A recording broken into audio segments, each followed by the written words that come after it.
स्वरूप 2 अक्टूबर को बिहार में एक नए दल, नए विकल्प के तौर पर जन स्वराज, एक नया राजनीतिक दल आपको देखने को मिलेगा।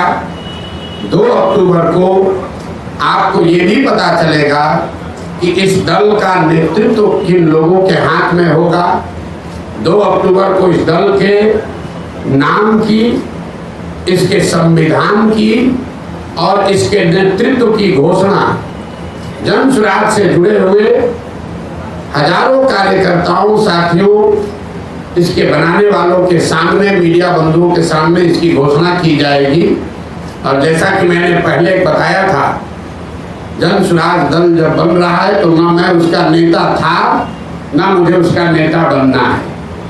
बिहार की जनता ने गांव-गांव में घूमकर जिन लोगों से हम मिले हैं, समाज को मत कर जिन लोगों को निकाला है, एक प्रयास किया है कि बिहार के सामने ऐसे लोगों का नेतृत्व दिया जाए जिसमें प्रशांत किशोर से जो आदमी बेहतर है, जिसकी काबिलियत, जिसका जज्बा, जिसका चरित्र, जिसकी ईमानदारी, जिसके अंदर बिहार को सुधारने का मादा, हर उस व्यक्ति में जिसमें प्रशांत किशोर से ज़्यादा है, वो आपको इसके नेतृत्व में दिखेगा।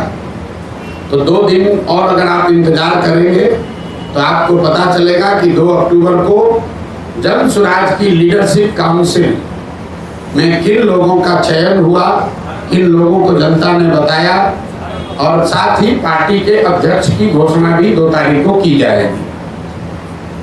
जो मैंने विकास की योजना जारी करने की बात कही है, हर पंचायत की योजना जारी करने की बात कही है, वो इसका तीसरा पड़ाव है जो फरवरी या मार्च में उस काम को फरवरी मार्च तक पूरा कर लिया जाएगा। और पटना के गांधी मैदान से आपके सामने, आपके माध्यम से जनता के सामने, बिहार की जनता के सामने बिहार के अगले 10 साल के विकास का, बिहार के हर पंचायत के विकास का मॉडल और पूरा खाका यहाँ पर रखा जाएगा, जिसमें हम सिर्फ आपको ये नहीं बताएंगे कि बिहार से पलायन रुक जाएगा, आपको ये भी बताया जाएगा कि वो पलायन को कैसे रोका जा सकता है, ताकि उस योजना को आप पढ़ें, उसको देखें, उस पर चर्चा करें, उस पर सवाल उठाएं, और अगर आपको उस योजना में विश्वसनीयता दिखे तभी उसको आप अपनाएं। तो ये फरवरी के अंत या मार्च के पहले हफ्ते में पटना गांधी मैदान में जन स्वराज का, बिहार को सुधारने का जो प्रयास है, आप सब पत्रकार हैं, आपको भी बता रहे हैं, अगर 12-15 साल में मोदी जी ने, अगर आपने कोई खबर छापी हो कि मोदी जी ने बिहार के विकास के लिए, बिहार में शुगर मिल चालू करने के लिए, या बिहार में इंडस्ट्रियलाइजेशन के लिए, या बिहार में पलायन रोकने के लिए मोदी जी ने आज बैठक बुलाई है दिल्ली में, आप हमको खबर दिखा दीजिए। और ये सारे प्रयास के बाद हम जन स्वराज का अभियान वापस लेकर एनडीए का समर्थन कर देंगे, आप दिखाइए। लेकिन जिस समाज ने जाति धर्म सब भूल कर मोदी को जिताया, उस मोदी ने बिहार की चिंता नहीं की। बिहार के बर्बादी के जो दोषी हैं वो लालू और नीतीश हैं, लेकिन इसके असली गुनाहगार कांग्रेस और भाजपा ही हैं।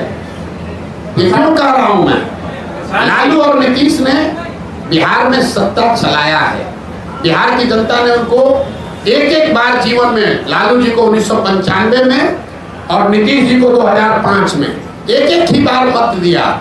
लेकिन लालू जी जंगल राज 15 साल इसलिए चला पाए कि चंद सांसदों के लालच में कांग्रेस के लोगों ने बिहार और बिहार के बच्चों का भविष्य लालू के हाथ में गिरवी रख दिया।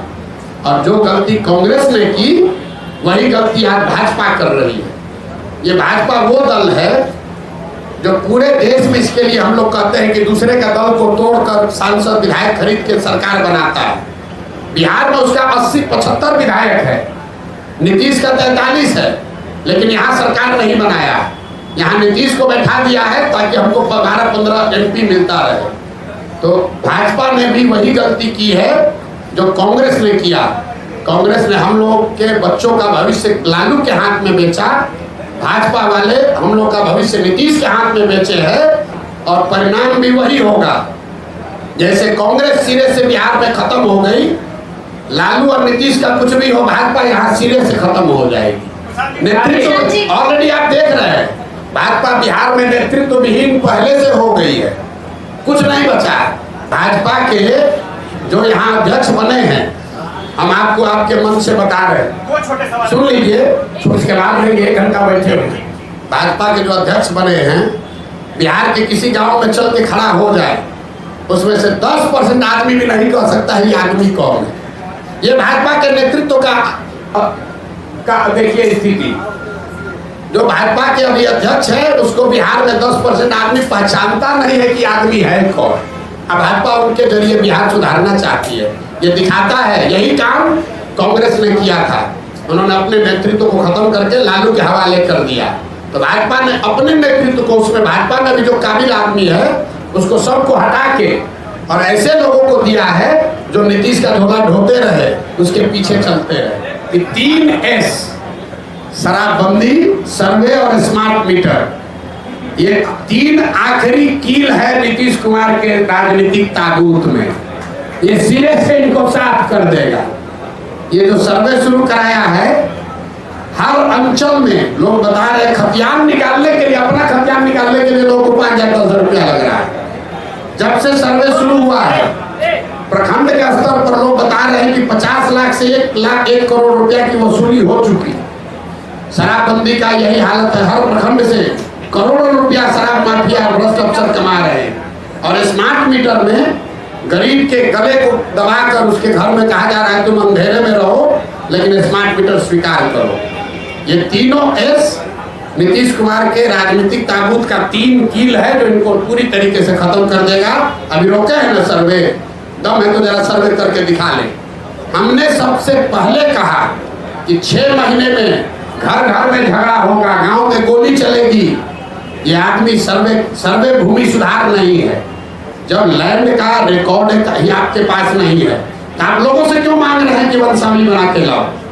सरकार के पास खुद लैंड का रिकॉर्ड नहीं है, रजिस्टर 2 कॉम्प्रोमाइज्ड है, उसमें हेर फेर हुई है, उसको फाड़ दिया गया, उसमें घोटाला किया गया, पैसा लेकर आपके नाम कर दूसरा नाम कर दिया। अनीता कुमारी है तो कुमारी में मौ पर इंक गिरा दिया, डिस्प्यूट खड़ा हो गया। तो जब सरकार को खुद नहीं पता है कि किस जमीन का मालिक कौन है, तो कैसे लोग ये प्रमाणित करेंगे कि यह जमीन 2005 से जब से एनडीए बना है, उसके बाद से आरजेडी की कोई ताकत रही नहीं है। 2005 से आप आगे का इलेक्शन का आंकड़ा उठाकर देख लीजिए तो आरजेडी को कभी, आरजेडी या उनके द्वारा बनाए गए गठबंधन को कभी जीत नहीं मिली है।